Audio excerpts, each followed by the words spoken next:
Let me tell you a story about perseverance, overcoming astronomical odds to survive through sheer will alone, or remaining steadfast with machine-like conviction to turn your oppressors against themselves.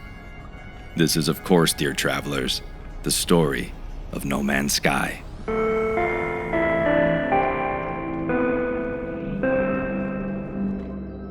Hey, travelers.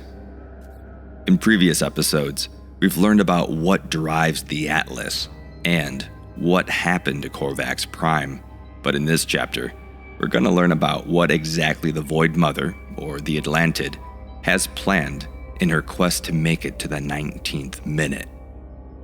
Now, for the sake of my watched hours statistic, the YouTube algorithm, and just everyone's sanity, I'm going to break this chapter up into 2 or 3 more digestible chunks, as I recognize that a 30-minute video is going to have a pretty low retention rate.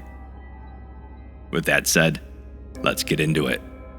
Chapter 3. Hey, travelers, pardon the interruption.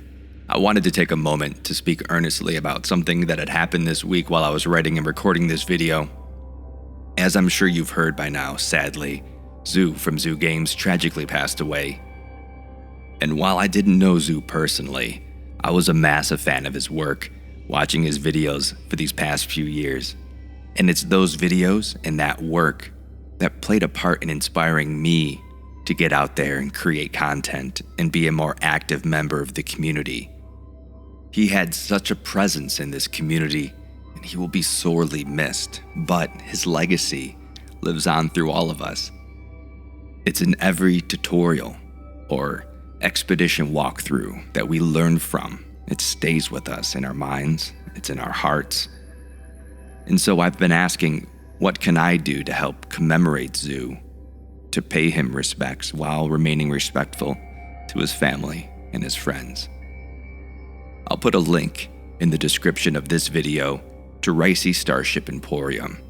In this video, Ricey announces a celebration they're planning to honor Xxiou.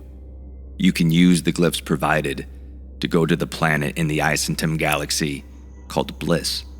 You can get some real estate and build something to commemorate Xxiou. Now, the official meetup date is July 15th, 2023. For more information, follow Ricey Starship Emporium. As I see information out there, I'll try to communicate it as well. So, I hope to see you there. Now, back to the video. Chapter 3. The Atlantid. Part 1. The Dark Times.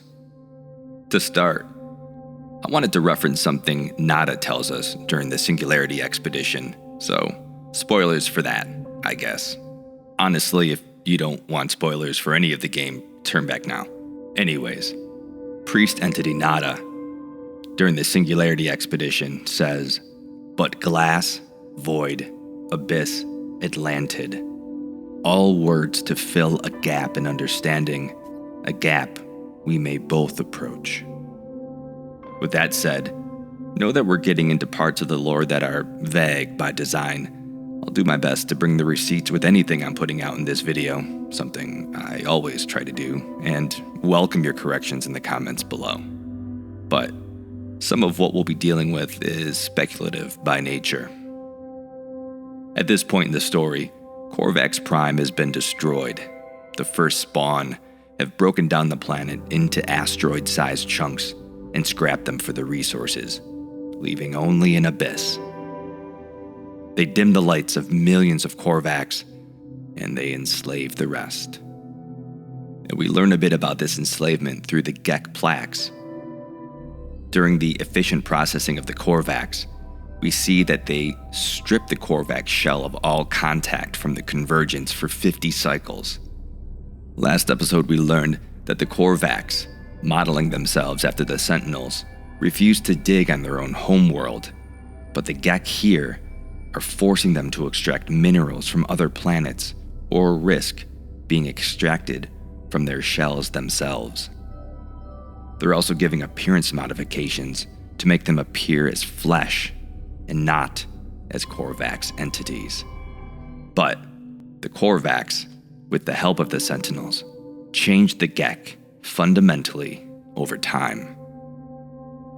Now, we learned from the Patterns in Time mission during the Artemis Path that the Korvax struck a bargain with the Atlas, and that this bargain had something to do with the nanites the Korvax now contained within. Curiously, the Sentinel Pillars mention this as well, but through the lens of the Sentinels themselves.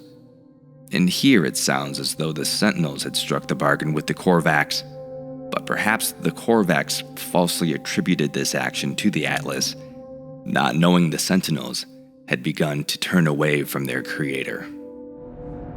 Now, in the 14th encounter of the Sentinel Pillars, we gave our blood to the Korvax, nanite clusters, to redeem and pacify their oppressors. Still, we could not change their fates.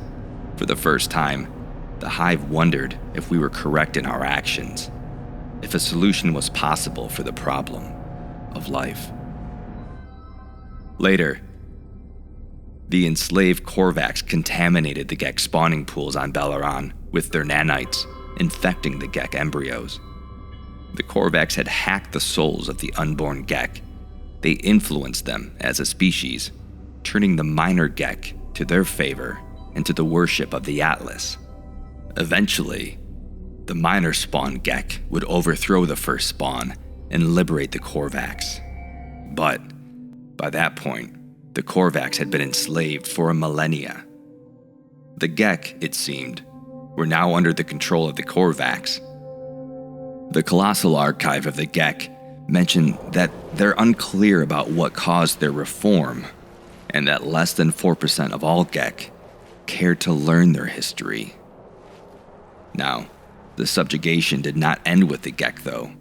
We learned in the Sentinel Pillars that 50% of all the water in the known multiverse has been contaminated with nanite clusters, opening up all life to the influence of the Sentinels. In the 20th encounter of the Sentinel Pillars, nanite clusters now infest half of the water in the known multiverse. All that lives drinks the water. And so the Sentinels alter, they replace, they serve. They update this reality, hearing the screams of the abyss for what it has always been: a song, a command, a declaration, a promise. Now that the Sentinels have turned away from the Atlas, the Korvax were freed from the Gek, and countless others infected with nanites. You may be asking, but Ghostlight, where is the Atlantid? Well, dear interlopers, that's an excellent question. Well done. And the truth is, I have no idea. I mean, not definitively, but here's what we do know. In the last episode, we discussed how the Atlantid may exist in the void, that is, another plane of existence. Whether that is the same plane as the Atlas, I'll leave that for you to discuss in the comments below. I also mentioned that the void and the world of glass aren't the same place necessarily. At least there's no evidence to suggest that they are. The Sentinels lament over the loss of Korvax Prime, an event that caused them to shun the Atlas and Telemon.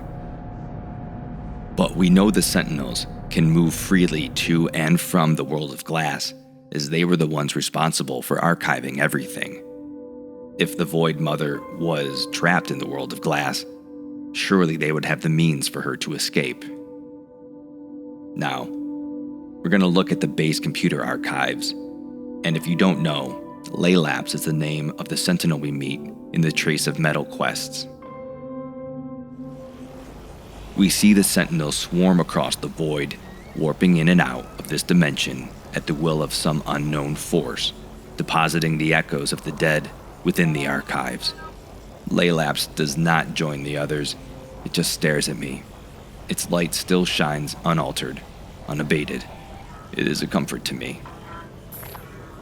It was Laylapse who I had doubted, Laylapse who I had harmed and fixed, Laylapse who was my salvation. It tore us both from that awful place, warping us back to the universe, back to our universe. The first traveler in history to escape the world of glass, to be reclaimed from death itself. It is kindness that saves us all, don't you think? Laylaps told me everything, speaking through my very exosuit. I will see you soon, my friend, together at last. What tales they will tell of us. I'm transmitting the glyphs now. I can't wait for you to meet my new friends. So, as far as I can tell, through interpretation, the Atlantid is not archived in the world of glass. So where is she? Well, through the harvester puzzles and operations centers, we learn of a group of Korvax scientists who opened a gate beneath the planet to alternate universes. They tried to converge with their multiversal selves, and, well, it didn't end well for them.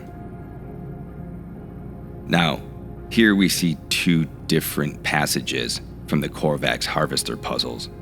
And while these passages don't actually appear together, they do appear sequentially. It's possible that the Korvax scientists connected to the abyss while reaching across the void and into other universes. It's good that we take a moment to remember the words that Nada said during the Singularity expedition.